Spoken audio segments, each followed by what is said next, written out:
Hello, guys, and welcome back. If you're new here, welcome. This is Next Door and Dark. Also, you guys, this is going to be live on Mother's Day. So, if you are a mother, happy Mother's Day to you. My husband got me a cute little cutting board that has a picture engraved of our family, and it says the Doe family established 2016. It's so freaking cute. And then he got us these cute little keychains that say player one and player two, and they have our initials on it. It's so cute. I'll have to insert pictures. But let's get into this story, guys. We all know the feeling of a midnight premiere, the adrenaline, the sticky floors, the collective hush when the lights finally dim. In July 2012, the people in Aurora, Colorado were there to see a hero story, The Dark Knight Rises. But while they were settling into their seats, their neighbor, a guy living just 5 miles away in a quiet apartment complex, was finishing a different kind of preparation. He wasn't a drifter or a high school dropout. He was a PhD student, a neuroscientist, a guy who spent his days studying the very thing that would betray him, the human brain. And his nights, well, his nights were spent turning his apartment into a literal kill zone. James doesn't look like your typical monster. He looked like the guy you would ask for help with your Wi Fi. Welcome back to Next Door in Dark. Today we're going inside the mind and the apartment of James Holmes and asking the question, how do you spot a monster when he looks exactly like a scholar?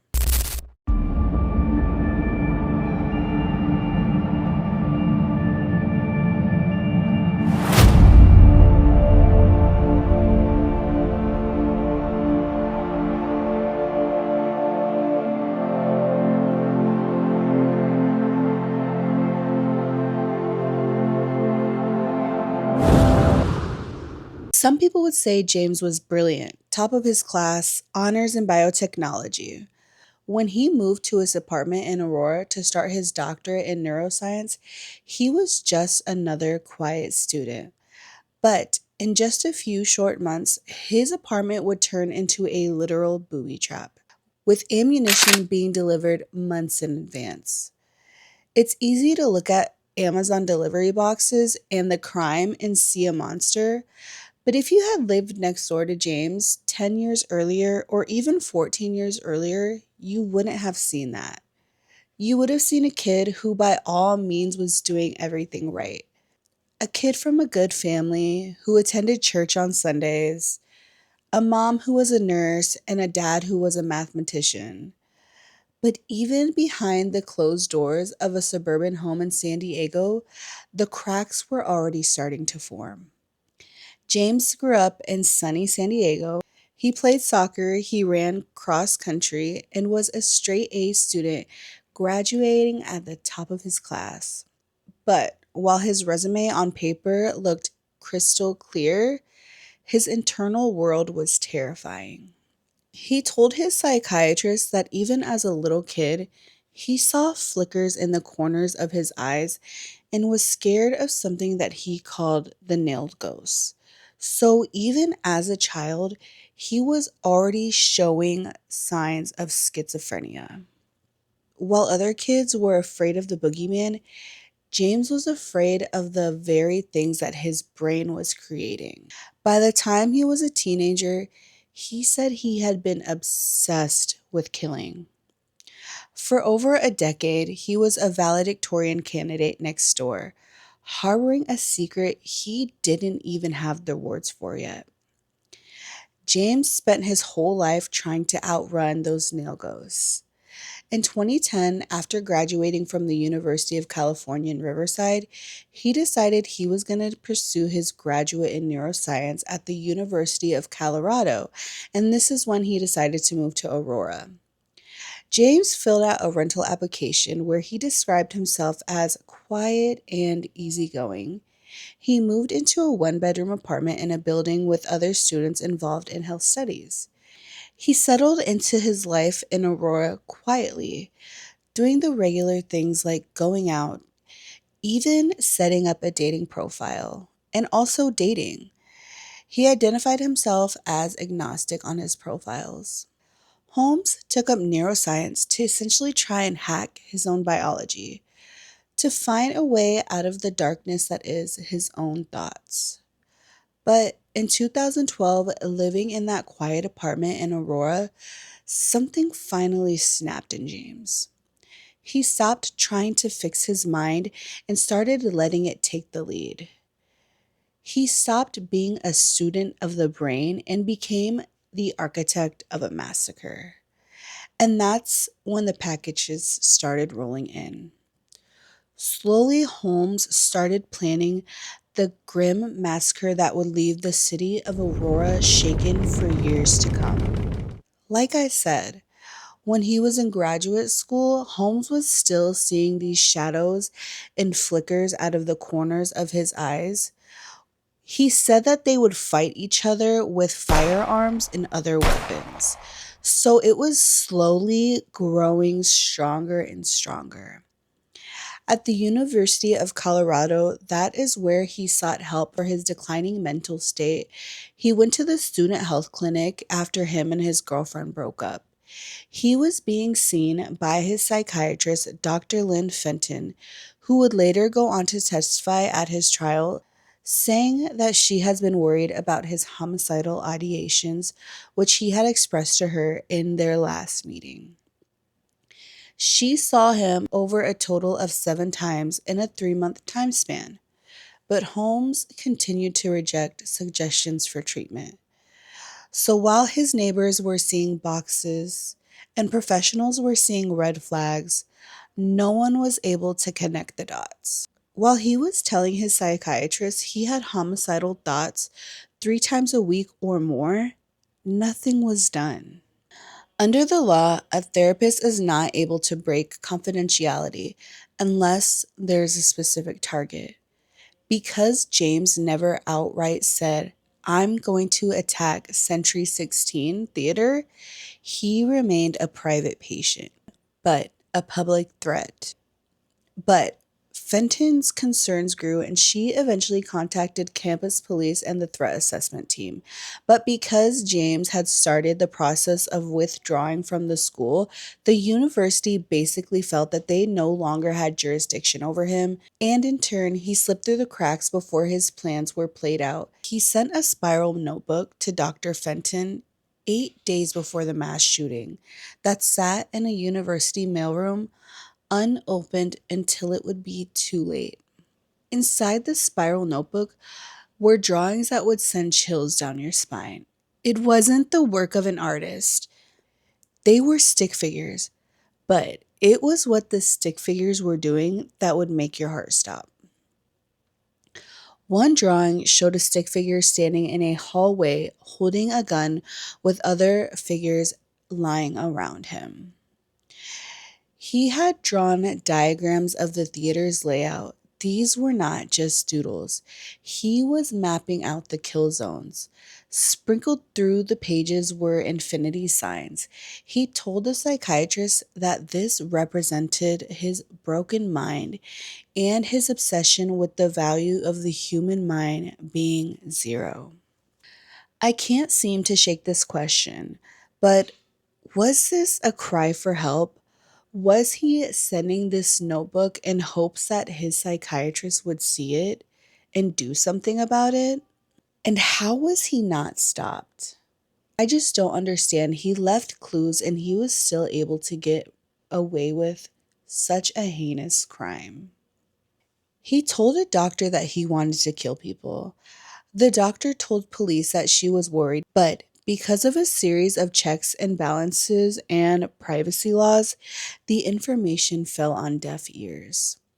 The police didn't have enough to arrest him, and the doctor didn't have enough to commit him. He was that yellow flag in a system that only reacts to red flags. The notebook was the blueprint. It was the silent confession he sent to the doctor who would never see it in time. But James didn't wait for a response. Once that envelope hit the mailbox, he stopped being a patient and he started being a perpetrator. He turned his attention away from his mind and towards his front door, the place where day after day the tools to live out his mission were being delivered right in plain sight. It was on May 22nd that Holmes would start getting ready to live out this mission.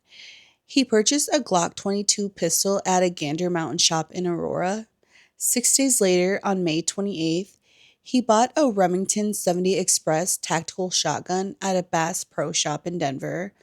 On June 7th, just hours after failing an oral exam at the university, he purchased a Smith & Wesson MP-15 sport rifle. All of these weapons were bought legally, and no flags were going off to anyone yet. In the months leading up to the shooting, he bought 3,000 rounds for the MP-15 and over 300 shells for the shotgun. This was all done over the internet, mind you. He left a digital trail. He also left a paper trail. On July 2nd, he placed an order for a Blackhawk Urban assault vest, 2 magazine holders, and a knife from an online retailer. He also purchased spike strips, which he later admitted he planned to use in case the police would shoot at him or follow him in a car chase. Less than a month before the shooting, Holmes emailed an application to join a gun club in Byers, Colorado. The owner, Glenn Rodovich, called him several times throughout the following days to invite him to a mandatory orientation, but could only reach his answering machine. Holmes left Rodovich a voicemail in which he described was bizarre, freaky, and guttural. He said that Holmes was speaking with a deep voice, incoherent and rambling. Rodovich went on to tell his staff to let him know if Holmes showed up, though Holmes never appeared at the gun range nor called back. Immediately before the shooting, Holmes was in his head. He was second guessing everything he was doing. He even called a crisis hotline for his mental health in hopes that someone would talk him out of committing the massacre at the last minute. However, the call was disconnected after 9 seconds. It was at that moment that many people's lives would be forever changed. The preparation was over. At 11 p.m., James stepped out of his apartment for the last time. He didn't leave his home, though. He turned it into a weapon. He set a timer on his computer to blast loud techno music at midnight, a digital lure designed to bring a neighbor to his door to complain. He wanted the first person who turned that knob to trigger a chain reaction of explosives that would have leveled his entire building. With his goodbye to his neighbor set in motion, he walked down the stairs and got into his white Hyundai and started the 5-mile drive to the Century 16. The drive there is only about 10 minutes, a regular drive with a dark motive. The passing of gas stations, grocery stores, all with the intent to kill. He parked at the Century 16 theater. He went and bought a ticket like any other normal person would. He's in Theater 9. He walks past the concession stand, past the families and teens in their Batman shirts. Everyone with smiling faces, ready to watch the midnight showing of The Dark Knight Rises. He even sat in Theater 9 for about 20 minutes watching the trailers, surrounded by people who had no idea that the man next to him is just waiting for the clock to strike 12. At midnight, he got up, walked to the back of the theater, and stepped out of the emergency exit to his car. To keep the door propped open, he used a small plastic bottle, an everyday piece of trash. It was the final hack he needed to bring his arsenal of weapons inside the theater. James went to his car and moved it to the back of the theater. While the movie started and the opening credits rolled, James was in the parking lot. This is where the student officially died and the perpetrator was born. He slides his ballistic helmet over the orange hair that he had just dyed to become the Joker. He put his gas mask on, covering his face. He put his tactical vest on, and he's loading his weapons. The silence in the parking lot surrounded him, while the moviegoers were enveloped in the movie playing. He grabbed the tear gas canisters and made his way towards the back door. He kicked that plastic bottle out of the way, and the door shut behind him. The lights were dim and the movie is loud. That is when the nightmare began at 12:30. He turned his techno music on to the highest volume it could go because he couldn't bear listening to the screams. The moviegoers were initially confused. They didn't know what to make of Holmes. Some believed it was a prank. Some thought it was just a costume, while others thought this was a part of the special effects that the movie theater was putting on. Holmes threw the first canister to the left of the theater, emitting a gas. The audience started coughing, their throats were itching along with their skin, and they couldn't see through the fog what exactly was going on, and this is when the first shots would ring out. He shot his 12 gauge towards the ceiling first, and then started shooting into the theater. He also began to fire his MP-15. Amongst the crowd, panic ensued. Holmes started firing at anything he could. Everyone started running, but it was all happening so fast. Amongst the crowd was Ashley Moser. She and her daughter and her boyfriend were excited to experience The Dark Knight Rises to celebrate the news that she had just found out that she was expecting. They sat in the fourth row of Theater 9 and had settled in for the movie. Her daughter Veronica wanted to sit on her lap, but being pregnant, she just wasn't feeling all that comfortable with her on her lap. So she said, "You're a big girl, baby. You can sit on your own." Ashley said she initially thought the shots she was hearing were fireworks, but was soon horrified when she figured out that someone was actually firing at them from the front of the theater near the right exit door. Her first instinct was to grab her daughter and run for the exit. As she went to stand up, her daughter's hand slipped through her own. Her daughter would be the youngest of 12 to be killed that night.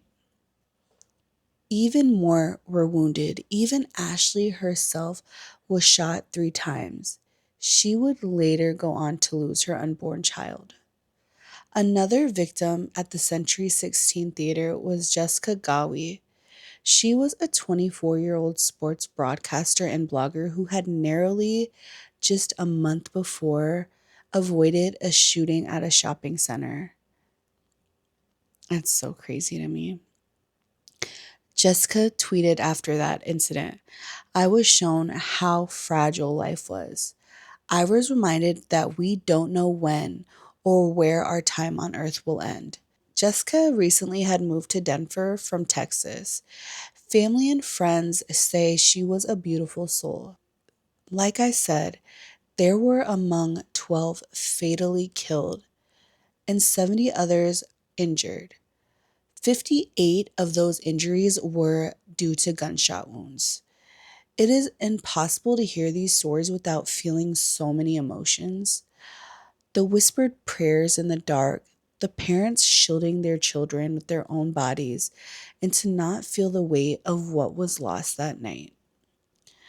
But inside that theater, James wasn't feeling that weight. While that room was filled with the sounds of chaos and true human terror, he was in a completely different world. Because under that gas mask, James wasn't hearing any of the screams because he was listening to that techno music while he was rhythmically shooting at people to the beats that he was listening to.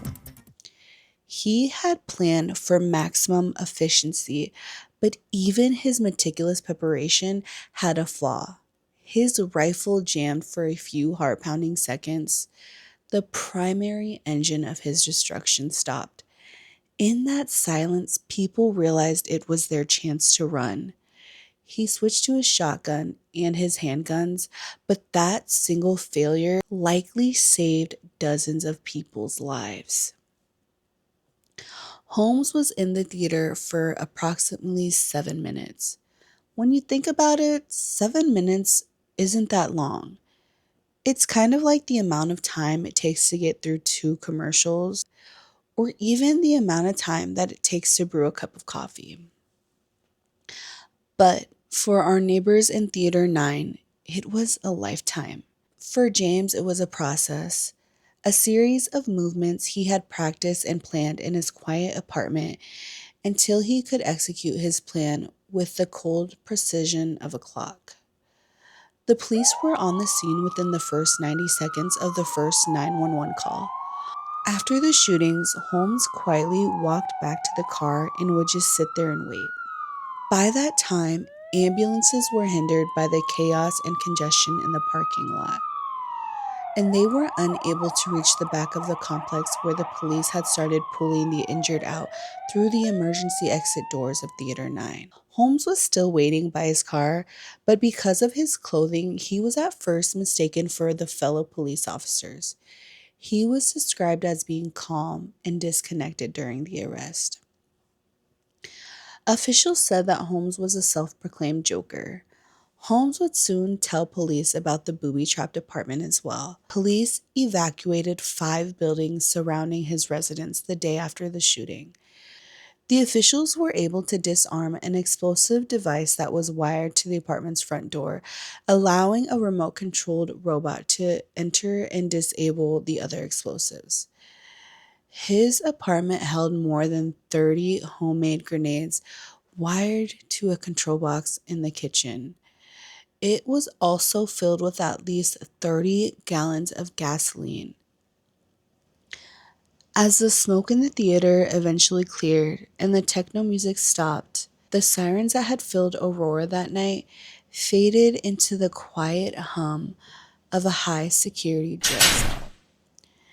James had spent months preparing for those 7 minutes of chaos, but now he was facing a process that would take years. The tactical gear was replaced by a jumpsuit. The gas mask was gone, revealing the face that looked less like a supervillain and more like a confused student who had failed his exams just months prior. The battle moved from the aisles of the cinema to the wood paneled silence of a courtroom. The entire trial boiled down to one question: was James a man who couldn't help himself, or a man who chose not to? His defense argued that he was in the trenches of a psychotic break driven by schizophrenia. The prosecution pointed to the booby trapped apartment and the meticulous Amazon orders. They argued that a man who builds a kill zone with that much precision isn't lost. He was calculated. For the first time, the world got to see the neighbor speak. In over 20 hours of interview footage, James sat calmly and discussed his human capital theories. He wasn't screaming or raving. He was cold. He was clinical. It was the same analytical mind that had won him honors in biotechnology, now being used to testify in a mass murder. After months of testimony and over 3,000 pieces of evidence, the jury couldn't collectively agree on the death penalty because one juror couldn't get past the issues of his mental health. That is when James would be sentenced to life in prison without the possibility of parole. 12 life sentences plus 3,318 years for the attempted murders. Today, James Holmes is just another number at a maximum security prison. The apartment building in Aurora was eventually cleared, and the new neighbors moved in, perhaps never knowing who lived in the apartment before them. We like to think we'd see it coming. The orange hair, the boxes of ammunition being delivered right to his front door, the loud music. But the scariest part of the Aurora story isn't just what happened in those 7 minutes. It's how easily that the darkness lived right next door, hidden behind a PhD application and a quiet smile, until the very moment that the lights went out. So tonight, as you turn off your lights and settle in, maybe take a second look at the quiet glow from the window across the street.